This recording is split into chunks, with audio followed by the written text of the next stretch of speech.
either that you have shed blood without cause, or that my Lord has avenged himself. But when the Lord has dealt well with my Lord, then remember your maidservant. Blessed is the Lord God of Israel, who sent you this day to meet me. And blessed is your advice, and blessed are you, because you have kept me this day from coming to bloodshed, and from avenging myself with my own hand. For indeed, as the Lord God of Israel lives, who has kept me back from hurting you, unless you had hurried and come to meet me, surely by morning light no males would have been left to Nabal. So David received from her hand what she had brought him, and said to her, Go up in peace to your house. See, I have heeded your voice and respected your person. Now Abigail went to Nabal, and there he was, holding a feast in his house, like the feast of a king. And Nabal's heart was merry within him, for he was very drunk. Therefore she told him nothing, little or much, until morning light. So it was in the morning, when the wine had gone from Nabal, and his wife had told him these things, that his heart died within him, and he became like a stone. Then it happened, after about 10 days, that the Lord struck Nabal, and he died. So when David heard that Nabal was dead, he said, Blessed be the Lord, who has pleaded the cause of my reproach from the hand of Nabal, and has kept his servant from evil. For the Lord has returned the wickedness of Nabal on his own head. And David sent and proposed to Abigail to take her as his wife. When the servants of David had come to Abigail at Carmel, they spoke to her. David sent us to you, to ask you to become his wife.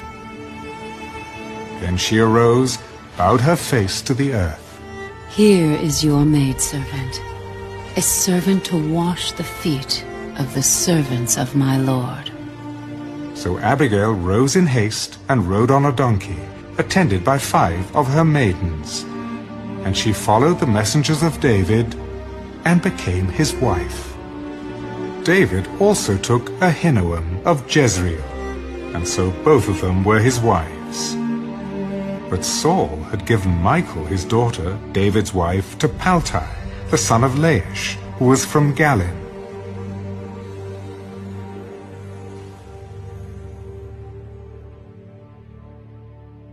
First Samuel, chapter 26.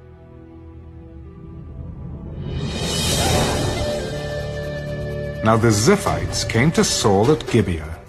Is David not hiding in the hill of Hachilah, opposite Jeshimon? Then Saul arose and went down to the wilderness of Ziph, having 3,000 chosen men of Israel with him, to seek David in the wilderness of Ziph. And Saul encamped in the hill of Hachilah, which is opposite Jeshimon, by the road. But David stayed in the wilderness, and he saw that Saul came after him into the wilderness. David therefore sent out spies, and understood that Saul had indeed come. So David arose and came to the place where Saul had encamped. And David saw the place where Saul lay, and Abner the son of Ner, the commander of his army. Now Saul lay within the camp, with the people encamped all around him. Then David answered, and said to Ahimelech the Hittite, and to Abishai the son of Zeruiah, brother of Joab, Who will go down with me to Saul in the camp? And Abishai said, I will go down with you.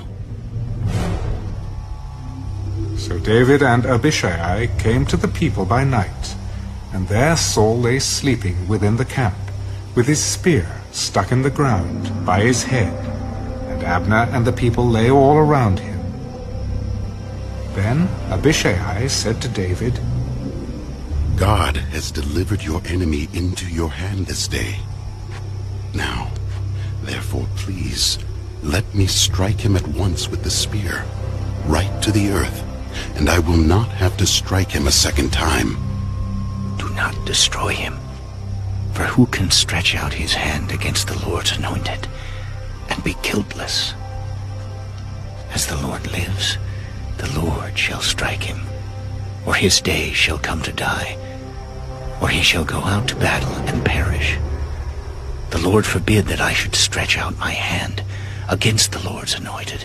But please, take now the spear and the jug of water that are by his head, and let us go. So David took the spear and the jug of water by Saul's head, and they got away, and no man saw or knew it or awoke, for they were all asleep, because a deep sleep from the Lord had fallen on them. Now David went over to the other side, and stood on the top of a hill afar off, a great distance being between them. And David called out to the people and to Abner, the son of Ner, Do you not answer, Abner? Who are you, calling out to the king? Are you not a man? And who is like you in Israel? Why then have you not guarded your lord?